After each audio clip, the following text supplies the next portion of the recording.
Hello, in this video I'm gonna show you how you can assign ringtone to contact on your Vivo T1 Pro 5G.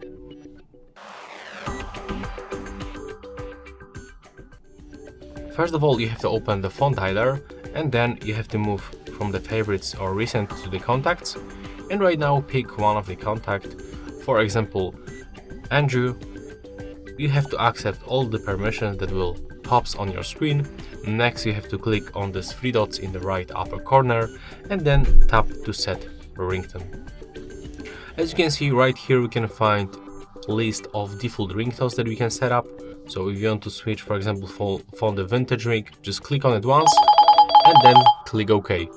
When you click to add ringtone, you will be moved to the recent files, and when you click on these three lines in the left upper corner, you can navigate on your downloads on your Google Drive, or for example go to the voice recorder.